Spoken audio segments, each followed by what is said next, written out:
नमस्कार भक्तों, स्वागत है आपका भक्ति भजन वाणी में।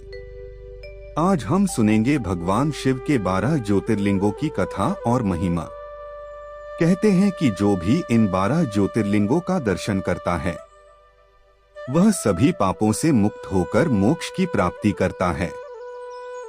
तो आइए शुरू करते हैं। हर हर महादेव। सबसे पहला ज्योतिर्लिंग सोमनाथ, गुजरात। यहाँ चंद्रदेव ने भगवान शिव की आराधना की थी। इतिहास में यह मंदिर कई बार टूटा और फिर बना, लेकिन आज भी आस्था का सबसे प्राचीन प्रतीक है। दूसरा ज्योतिर्लिंग मल्लिकार्जुन, आंध्र प्रदेश। कहते हैं भगवान शिव और माता पार्वती अपने पुत्र कार्तिकेय को मनाने यहाँ आए थे। यही कारण है कि इसे कैलाश का अंश माना जाता है। तीसरा ज्योतिर्लिंग महाकालेश्वर, उज्जैन। उज्जैन का महाकाल मृत्यु पर भी विजय पाने वाला माना जाता है। यहाँ की भस्म आरती देखने के लिए भक्त दूर दूर से आते हैं। चौथा ज्योतिर्लिंग ओंकारेश्वर, मध्य प्रदेश।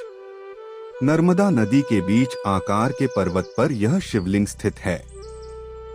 कहते हैं यहाँ शिवजी ने विष्णु और ब्रह्मा को अपने स्वरूप का दर्शन कराया था। पांचवा ज्योतिर्लिंग केदारनाथ, उत्तराखंड। हिमालय की गोद में स्थित यह धाम 4 धाम यात्रा का हिस्सा है। कहते हैं पांडवों ने यहाँ पूजा कर अपने पापों से मुक्ति पाई थी। छठा ज्योतिर्लिंग भीमाशंकर, महाराष्ट्र। यही भगवान शिव ने त्रिपुरासुर राक्षस का वध किया था। यही स्थान भीमा नदी का उद्गम स्थल भी है। सातवां ज्योतिर्लिंग काशी विश्वनाथ, वाराणसी। वाराणसी को मोक्ष की नगरी कहा जाता है। कहते हैं यहाँ शिवजी स्वयं हर भक्त के कान में मोक्ष मंत्र फुसफुसाते हैं। आठवां ज्योतिर्लिंग त्र्यंबकेश्वर, महाराष्ट्र। यहीं से गोदावरी नदी निकलती है। कहते हैं गौतम ऋषि की तपस्या से प्रसन्न होकर भगवान शिव यहाँ प्रकट हुए। नवा ज्योतिर्लिंग बैद्यनाथ धाम, झारखंड।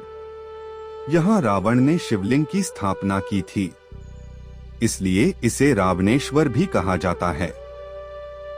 10वां ज्योतिर्लिंग नागेश्वर, गुजरात। यह द्वारका के पास स्थित है। यहाँ भगवान शिव ने दैत्य दारुक का वध कर भक्त की रक्षा की थी। 11वां ज्योतिर्लिंग रामेश्वरम, तमिलनाडु। कहते हैं लंका विजय से पहले भगवान श्री राम ने यहाँ शिवलिंग स्थापित किया था। यह उत्तर और दक्षिण भारत की भक्ति का संगम है। 12 घृष्णेश्वर ज्योतिर्लिंग, महाराष्ट्र। 12वां और अंतिम ज्योतिर्लिंग घृष्णेश्वर, महाराष्ट्र। यहाँ भक्त घृष्णा की तपस्या से प्रसन्न होकर शिवजी प्रकट हुए। यही 12 ज्योतिर्लिंग की परिक्रमा पूरी होती है। भक्तों, ये 12 ज्योतिर्लिंग सिर्फ मंदिर नहीं, बल्कि शिव भक्ति के द्वार हैं। कहते हैं जो 12 ज्योतिर्लिंगों का स्मरण करता है उसे जन्म मरण से मुक्ति मिलती है। आइए हम भी हर रोज नमः शिवाय का जाप करें। हर हर महादेव। भक्ति भजन वाणी से जुड़े रहने के लिए चैनल को सब्सक्राइब जरूर कर लीजिएगा। धन्यवाद।